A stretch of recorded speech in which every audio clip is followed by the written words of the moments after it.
민법 263조는 공유자는 공유물 전부를 지분의 비율로 사용 수익할 수 있다 라고 하고요. 민법 265조 본문은 공유물의 관리에 관한 사항은 공유자의 지분의 과반수로서 결정한다 라고 하고요. 265조 단서는 그러나 보존행위는 각자가 할 수 있다 라고 합니다. 그리고 소유권에 관한 조문인데요. 민법 213조는 소유자는 소유물을 점유한 자에게 반환 청구가 가능하다. 그러나 그 점유한 자한테 점유할 권리가 있으면 그건 안 된다 라고 하고 있고요. 214조는 소유물에 대해서 방해를 하고 있는 사람이 있으면 방해를 제거할 것을 청구할 수 있다 라고 규정합니다. 213조는 반환하라는 거고 214조는 방해를 제거하라 라고 청구할 수 있다 라고 하고 있습니다. 나대지가 있는데요. 이 나대지는 A가 3분의 2 지분, B가 3분의 1 지분을 공유하고 있습니다. 3분의 2니까 과반수가 넘는 거죠. 그래서 A를 보통 과반수 지분권자라고 하고요. B를 과반수에 못 미치는 B를 소수 지분권자라고 합니다. 그런데 A가 단독으로 이 토지의 3분의 1을 자기가 개간해서 사과나무를 심어서 사과를 수확하고 있어요. A의 입장에서는 B한테 허락은 안 받았지만 내가 3분의 2 지분권자니까 3분의 2는 내가 마음대로 쓸 수 있을 거야 라고 생각을 한 거죠. 그리고 B는 그런 사실 모르고 그냥 나대지 상태로 특별히 이용 안 하고 그냥 있었습니다. 그리고 나서 나중에 B가 이런 사실을 알았을 때 A가 3분의 2를 자기 마음대로 쓰고 있다는 것, B의 허락 안 받고 마음대로 쓰고 있다는 것을 알았을 때 어떤 권리 행사를 할 수 있는가가 문제가 되는데요. B가 A를 상대로 A가 멋대로 심어놓은 사과나무를 제거하라 라고 청구를 할 수 있을까? 그 다음에 A가 이걸 지금 이 3분의 2 부분을 점유하고 있으니까 개간한 토지를 인도하라고 인도 청구를 할 수 있을까? 그 다음에 10년 동안 여기를 개간해서 사과나무를 심어서 수익을 얻었다고 한다면 그 10년 동안의 기간에 대해서 이 토지를 사용한 것에 대해서 부당이득을 반환하라 라고 청구할 수 있을까? 이 세 가지를 한번 생각해 보겠습니다. 먼저 사과나무 제거 청구는 가능하지 않습니다. 왜냐하면 아까 봤듯이 민법 265조 본문이 공유물의 관리에 관한 사항은 공유자의 지분의 과반수로서 결정한다라고 하고 있는데요. 공유물을 개간해서 사과나무를 심어서 사과를 키워서 수익을 얻는 것은 공유물의 관리에 관한 사항이고요. 원칙적으로 말하자면 공유자끼리 토론을 해서 지분의 과반수로서 이렇게 할 것인지 말 것인지 결정해야 되지만 A가 과반수 지분권자인 이상 설령 B가 반대한다고 하더라도 A는 마음대로 할 수 있는 거죠. 왜냐하면 공유물의 관리에 관한 사항이기 때문에 A가 단독으로 정할 수 있는 겁니다. 그래서 제거 청구를 할 수가 없고요. 마찬가지로 네가 개간한 3분의 2 토지를 인도하라 라는 인도 청구도 할 수가 없습니다. A가 점유하고 있는 것도 A가 과반수 지분권자로서 정할 수 있는 사항이기 때문에 그렇습니다. 이거는 가능한데요. 왜냐하면은 공유물의 관리에 관한 사항을 과반수로 결정했다고 하더라도 그 관리로 인해서 법률상 원인 없는 이득을 얻고 있다고 한다면 그 이득은 반환해야 되기 때문에 265조 본문이 적용된다고 해서 부당이득 반환 청구를 할 수 없는 것은 아닙니다. B가. 근데 그냥 생각을 해보면 3분의 2 갖고 있고 3분의 1 갖고 있으니까 내가 3분의 2 쓰는 거는 아무 문제가 없지 않느냐라고 생각해 볼 수도 있는데요. 그 민법 263조에서 공유자는 공유물 전부를 할 수 있다고 하고 있기 때문에 B 같은 경우에 이 부분도 공유물 전부 안에 들어가죠. 그래서 B도 이 중에서 지분의 비율로 이거의 3분의 1 지분은 B가 사용할 수 있는 겁니다.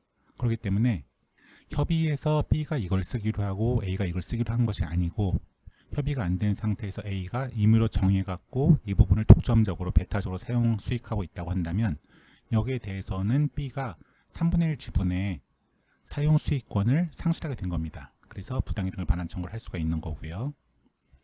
그러면 부당이득 반환 청구 액수는 얼마가 될까를 한번 계산을 해보면 만약에 이 나대지 전체 월입료가 90만 원이라고 한다면은 90만 원 중에 A가 사용하고 있는 건 3분의 2죠. 3분의 1을 곱하기 B가 이 3분의 2 중에서 갖고 있는 사용 수익할 수 있는 지분은 3분의 1이죠. 그래서 3분의 1을 곱하면은 20만 원이 나옵니다.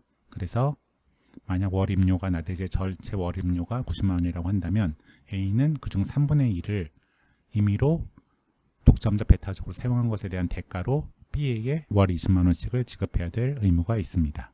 똑같은 나대지를 C가 2분의 1 지분을 갖고 있고 D가 2분의 1 지분을 가지면서 공유하고 있는 경우를 생각해 보겠습니다.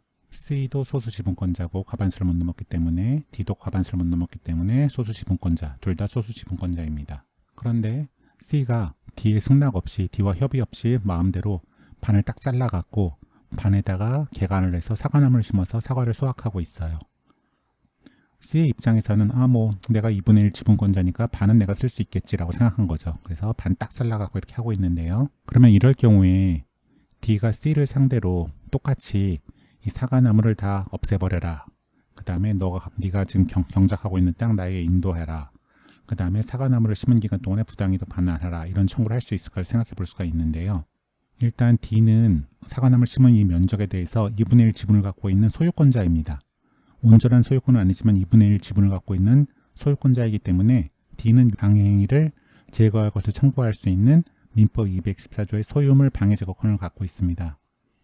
그리고 이 사과나무가 심어있는 부분마다 다 2분의 1 지분을 갖고 있는 거기 때문에 이 사과나무 전체를 다 제거하라고 청구할 수가 있습니다.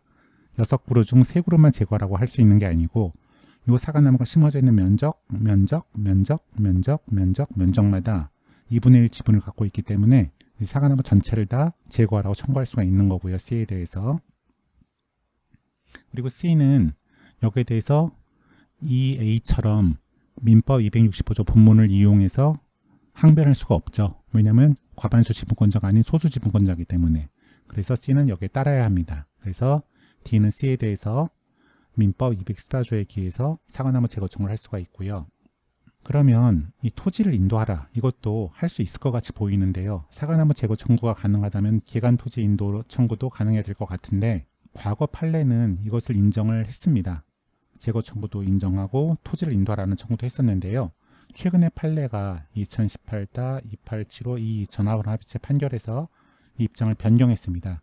그래서 D는 C에 대해서 소수 지분권자는 다른 소수 지분권자에 대해서 그 소수 지분권자가 독점적, 배타적으로 사용하고 있는 부분에 관해서 방해하고 있는 행위 자체를 제거할 것을 청구할 수는 있지만 이 사람이 점유한 토지 자체를 인도할 것은 청구할 수 없다라고 입장을 변경했는데요. 그 이유는 첫 번째로 이 토지를 인도하라는 것은 보존행위가 될 수 없다는 겁니다. 아까 265조 본문과 단서가 있다고 했는데 단서는 보존행위는 각자가 할 수 있다라고 되어 있었죠. 그래서 옛날 판례는 다른 소수 지분권자가 독점자, 배타적으로 점유하고 있는 토지를 인도하라는 것도 이 보존행위에 속한다고 봤기 때문에 그 인도 청구가 가능하다라고 봤는데요. 변경된 판례는 다수 의견은 인도하라는 것은 이 보존행위에 들어갈 수 없다. 왜냐하면 다른 지분권자와 이해 충돌이 발생하는 그런 행위이기 때문에 모든 공유자에게 이득이 되는 보존행위가 될 수 없다라고 봐서 보존행위를 인정을 안 했고요. 그 다음에 인도 청구는 일종의 반환 청구이기 때문에 213조가 적용될 수가 있는데요. 민법 213조는 소유자는 소유물을 점유한 자에 대해서 반환 청구를 할 수 있다. 그러나 점유할 권리가 있으면 안 된다라고 하고 있죠. 근데 C도 이 부분에 2분의 1 지분을 갖고 있기 때문에 절반 정도 점유할 권리를 갖고 있다고 할 수 있습니다.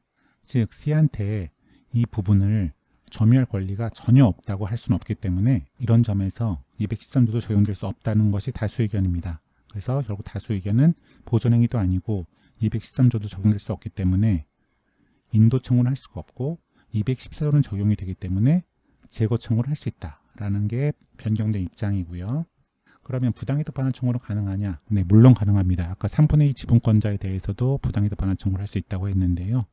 당연히 2분의 1 지분권자, 소수 지분권자에 대해서는 부당이득 반환 청구가 가능하겠죠. 그럼 부당이득은 얼마가 될 것이냐?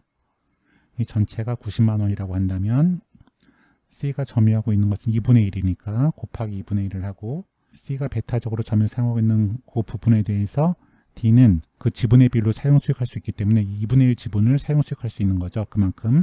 그래서 90만 원 곱하기 2분의 1 곱하기 2분의 1에서 22만 5천 원을 C는 D에게 부당이득으로 반환할 의무가 있습니다.